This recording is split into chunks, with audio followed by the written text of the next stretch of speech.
It's like all this training I've done throughout essentially my whole life at this point led up to a performance that lasted about Just 43 like seconds. this. Olympic medalist, Steven Nedoroscik, you did your job. Hi, Steven. Thank you so much for joining me today. Hi, Liz. Yeah, it's awesome. Thank you so much for having me. So you've already arrived home from the Olympics. How was it? I mean, it was an unforgettable experience. It's a long time out there, but as like slow as those days went, they also flew by. Like it feels like I haven't even left home yet. But it was seriously just memories that are going to stick with me for the rest of my life. It was an unbelievable experience. I can imagine it was quite the whirlwind, so much going on all the time, so much excitement. I'm thinking about obviously the team final. Describe the moment like you were about to break your team's 16-year medal drought.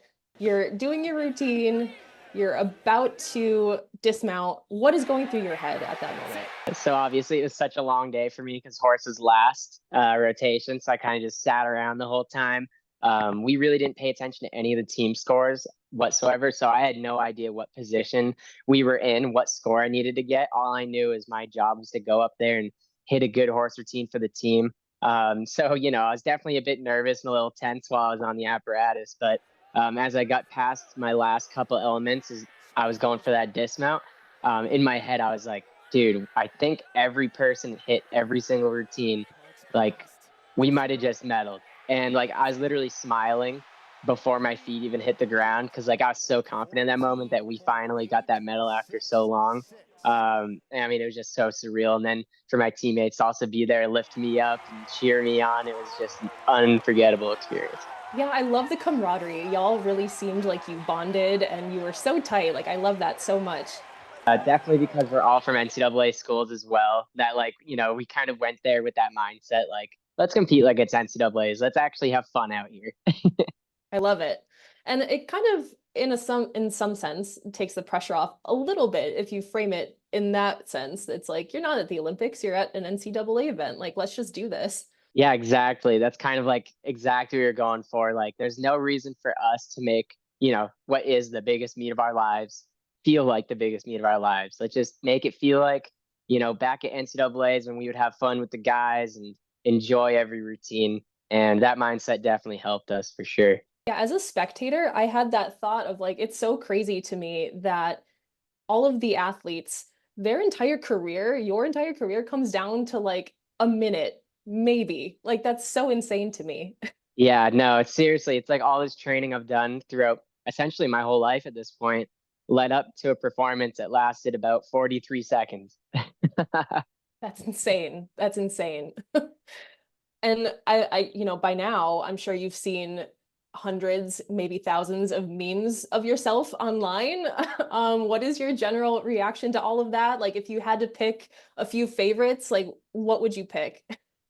Yeah, I mean, first of all, it is unreal that people are making memes about me. I feel so honored about it. And they're all hilarious as well. But I think a couple of my favorites was definitely the Steve song. I can't believe that it's finally me and you and you and me, just us and your friend Steve. Do do do do do do do Steve. Do do do do do do do Steve. That was 100% one of the best ones. That one was hilarious. And then the other one was just like the tweet where it was like, he looks like a sleeper agent. And then he gets up as Clark Kent. I thought that one was also hilarious. But I mean, literally, like after a hard day of like training last week, I was literally like, let's just go to like my typical doom scrolling sesh, at night. And I was getting memes of myself. And I was like, what is happening in my life? That must be so surreal. Like, I can't even imagine. And leading up to our conversation, I had the Steve song stuck in my head all afternoon. That was just like on a loop. My favorite one probably is the one comparing you to Steve Smith from American Dad. Like, I was dying. I was Dude, dying. it's kind of like they predicted the future with that, honestly. I was Right? like, dang, they haven't doing pommel horse too? Right, exactly. I was like, The Simpsons have something going on with like the future predictions. I was like, American Dad nailed it with Steve. I was like, it's insane, like the uncanniness. So totally is, totally is. One of the things that I was curious about is what do you think is one of the most misunderstood things about your sport, about male gymnastics, or about what you do as a male gymnast or a pommel horse specialist? Yeah, so I think generally what is the least understood thing about men's gymnastics is how the scores work. Mm. And to briefly summarize it, we have two scores. We have a difficulty score, which is what skills we have in our routine. They add them up and you get a number. Typically, that number is like a 6. And then you have your execution score, which always starts from a 10.0. And that's the one where the judges will take notes and they'll deduct from your routine. So you see that E score is like a 9.0. That's a really good E score. It means they only found 1 point of deductions. At the end of it all, you add the difficulty score and the execution score, and that's your final score. Now it is still a little tricky though, because like I can explain that, but like what are these scores, right? Like is a 14 good? Is a 13 good? And honestly, it all depends on the quad you're in. But like typically people are aiming for 14s and above. So I think that is probably the most least understood aspect of the sport. Yeah, the way you explained it makes so much more sense. I mean, as a a lay person who has never seen a gymnastics meet outside of the Olympics, like I was just looking at the little score and if it had a green triangle or like a red triangle next to it, and that's how I knew like if someone had done good or not. No, TV production does a great job of that stuff with like the arrows because it is totally helpful because, scores and numbers don't really mean anything unless you get into the sport and you have that exposure to what, good people do. What made you want to get into gymnastics in the first place? When I was 4.5, actually even younger than that, when I was very little, I would climb up walls. Like I would take my hands and wrap it around the door hinge and shimmy up. And doing crazy things like that as a kid, my parents must have just been, driven up the wall themselves, and they decided to put me into like a preschool gymnastics class. And first day there, literally like the first thing I ever did in this gym was I climbed up a 15-foot rope, 4.5, scared the heck out of the coach that was there. And then the next day got invited to join the varsity sort of team, like the actual men's team, and we accepted it. As a 4-year-old, you were invited to be varsity? I don't know if varsity is the right word, but like, Hmm. you have like your club team, or like you have like your rec team and then you have your club team. So, when I did that preschool class, I was kind of in the rec side of things, maybe you do it once a week type of class versus the club team where, you have a schedule throughout the entire year type of thing. So I got invited to join that club team, and that's really how I got into gymnastics. That's an awesome story. And I know obviously the superhero comparisons, like when you were describing climbing up the walls of things, I was like, Spider-Man, done. Now I want to get into why did you choose Penn State? Like what made you want to come here? Seriously, good question. I love Penn State, first of all, before I get started the story. I'm definitely going to try to visit soon because I miss Happy Valley. But anyways, when I was a junior in high school, that's when I won my first junior national title on pommel horse and got kind of the exposure to like, hey, college gymnastics is like a thing. You should look into it. I was never formally recruited by literally any school. Well, one school reached out to my club gym, but like that's regardless of point. I didn't get like any official trips or anything like that, like a typical student athlete would. So me and my mom went on unofficials and we visited Penn State, Ohio State, and Illinois. Got to meet the coaches, got to see the campus. Immediately, Penn State's campus was by far the best in my opinion. I love all the greenery, the gardens, beautiful, beautiful campus. And after meeting the coaches, talking with them, sending them videos, it really was a tough decision because every school is a great school. So I had my club coach give me some tips and pointers, and he said that Penn State has always had a really good program specifically for guys that want to do pommel horse. And when he said that, everything in my mind kind of like synced up, and I was like, he's right. Like Penn State was beautiful. They offered me, and like, they have the history backing what I'm going to be doing there. So I was like, yeah, this is a no brainer. And that day I went and committed to Penn State. That's awesome. And it really seems like it was meant to be, especially like you said, of all things to specialize in, Penn State specializes in pommel horse just like you do. That's so crazy. Yeah, exactly. Yeah, they had one of the greatest specialists back in the 90s, Mark Zone. He won all 4 years on his horse. I got 2 out of my 3 years. So close. I wanted those 4 as well, but Yeah, the COVID year at least, because you were a senior when COVID hit. Yeah, I was a senior when COVID hit. I was actually in Azerbaijan with Tony Beck. When all that news happened, we had to fly on home, and halfway home, we learned that the NCAA program was canceled for the rest of the year. So I was one of those unlucky people that kind of got their senior year chopped off. I'm so sorry about that. That must have been really tough. Yeah, it was definitely tough to kind of just suddenly be done.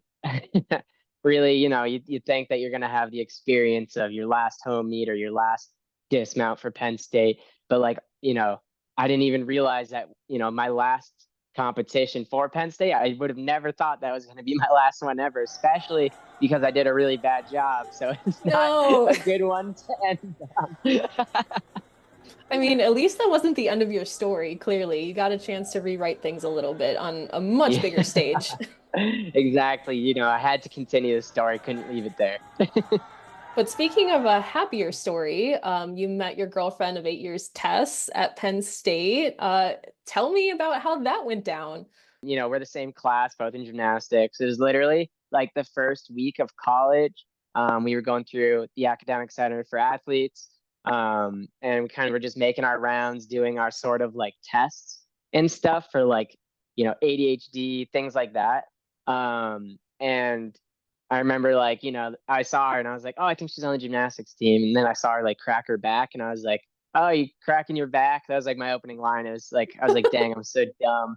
Anyways, we went and took this test together and I chuckled out loud and was like, oh my God, I'm literally doing that right now. Cause it said do you shake your leg frequently? And then she laughed and said, I just answered that too and was also shaking my leg. So, right away kind of kicked it off, that goofy vibe, definitely some relatability as well. And became good friends after that and then shortly started dating after. I love that. Like, not only it's a Penn State love story, but the fact that you both were into gymnastics too, that's so huge. I love that.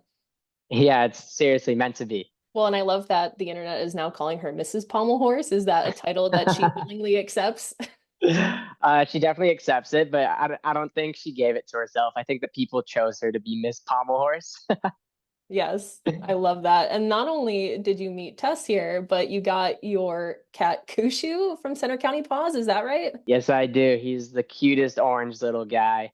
His name is named after the city I won world championships in, Kyushu, and he is the best. It's a Penn State little family unit. I love it so much. Definitely is over here, 100%. When you look back at your time at Penn State, is there a favorite memory that sticks out for you, or a moment where that encompasses your time at Penn State? I think my favorite moment was definitely when we as a team won Big Ten championships back in, oh man, hopefully I don't get this wrong. Yeah, 2019. It was 2019. See, I'm getting old at this point. But in 2019, we went 29 for 30 at our Big Ten Conference Championship, and we're able to bring home the Big Ten title as, definitely the underdog that was there. That was probably one of the best feelings I ever had as a Penn Stater. I've had my own individual success, but to kind of share that amongst the whole team, it was just completely different. And, it was just an awesome memory. Now, between you and me, and maybe the internet, do you have a favorite Penn State professor or class that you took while you were an undergrad? Ooh, that's a good question. That is a good question.